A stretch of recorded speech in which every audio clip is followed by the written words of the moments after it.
금융상품 자문업자는 판매와 자문의 겸용이 금지된 독립자문업자를 우리는 원칙으로 하고 있습니다.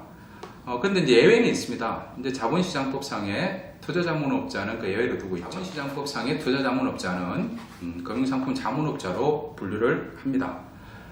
자본시장법상의 투자자문업자 중에 일반 투자자문업자, 즉 FA는 현재도 자문수수료, 판매수수료를 모두 수취할 수 있죠. 이 점을 금융소비자보호법에서도 인정하고 있는 것입니다.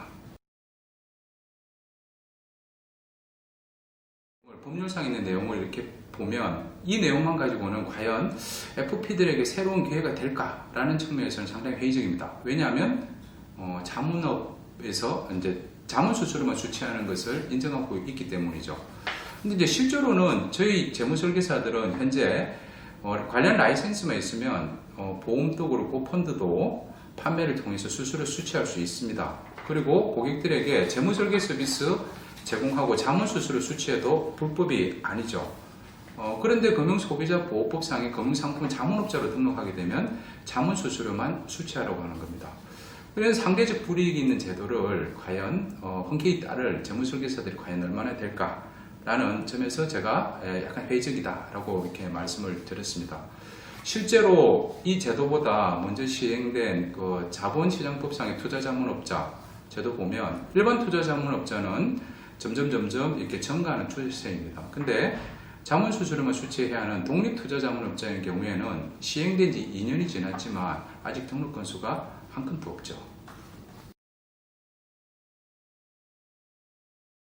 우리나라 금융상품 자문업자 제도는 영국과 미국의 제도를 약간 혼용한 느낌입니다. 법률상 자문업자를 먼저 규정하고요. 그리고 그 자문업자가 할 수 있는 행위를 정하는 것이 미국 방식입니다. 우리나라가 이렇게 하고 있죠. 우리나라의 금융상품 자문업자는 미국의 RIA라고 하는 투자자문업자와 비슷한 개념입니다.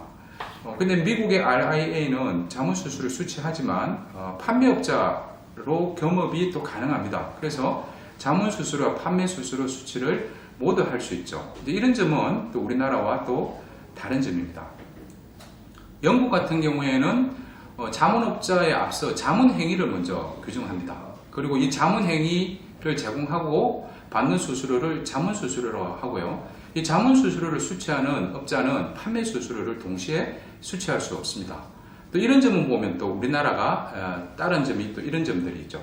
그래서 우리나라의 금융상품 자문업자는 영국 제도와 미국 제도를 혼용한 그런 제도인 것 같습니다.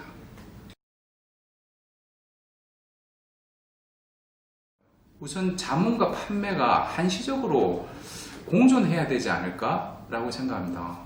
왜 그러냐면 우리나라는 아직까지는 자문수수료를 이렇게 주고받는 문화가 금융소비자뿐만 아니라 우리 재무설계사들에게도 아직 익숙한 개념은 아닌 것 같습니다.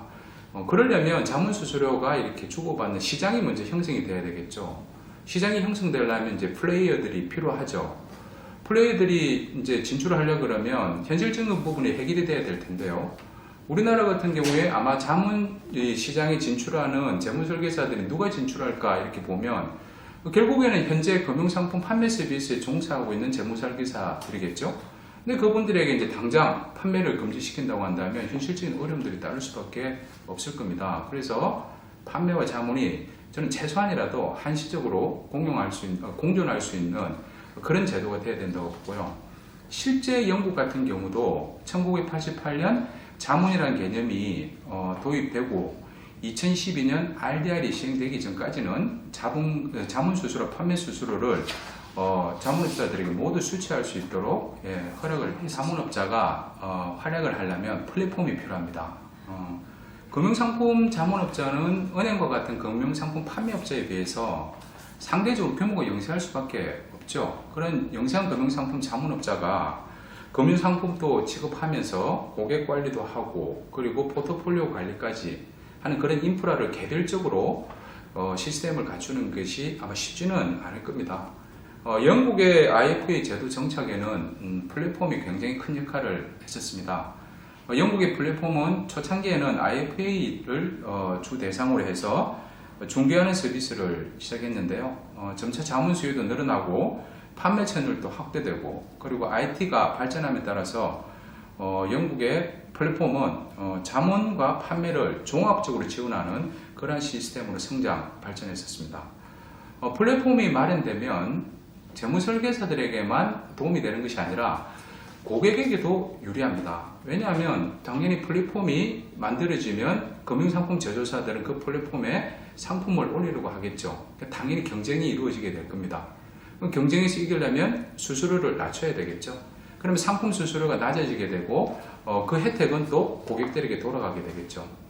실제 영국이나 미국의 이 독립자문업자가 성장하게 되는 데는 플랫폼의 역할이 굉장히 중추적인 역할을 했다. 그렇게 알고 있습니다. 그리고 무엇보다 가장 중요한 것은 우리 FP 업계의 준비도인 것 같습니다. 제도가 마련되고 플랫폼이 있다 하더라도 FP 자체가 준비되어 있지 않다고 한다면 이 모든 것은 그림의 떡 아닐까요? 그래서 고객들에게 자문 서비스를 제대로 제공할 수 있는 충분한 지식과 같은 역량 강화 꼭 필요하고요. 그리고 무엇보다 이 자문은 단순한 정보 제공이 아닙니다. 그러다 보니 고객을 최우선으로 하겠다라고 하는 윤리의식이 무엇보다도 필요하죠. FP들이 이러한 조금 전에 말씀드린 내용들이 시행령에 반영될 수 있도록 저희들은 노력을 좀 해야 될 것 같아요. 그래서 우선 금융상품 자문업에 대한 부분들에 대해서 저희들이 공부도 조금 하고, 그리고 이제 필요한 경우에는 저희들끼리 논의도 거치고, 그렇게 해서 저희들이 한 목소리를 내어야 되지 않나라고 생각합니다. 의사나 변호사와 같은 전문직은 다 각자 개별적으로 사업체를 가지고 또 경쟁을 하면서 업을 영위하죠. 하지만 업 전체에 관련된 부분, 이익과 관련된 부분들에 대해서는 뭉칩니다.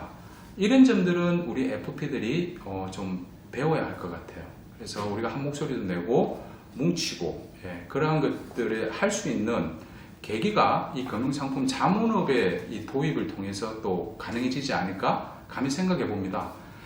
그리고 이런 것들이 또 하기 위해서는 저희들이 구심점이 필요하죠.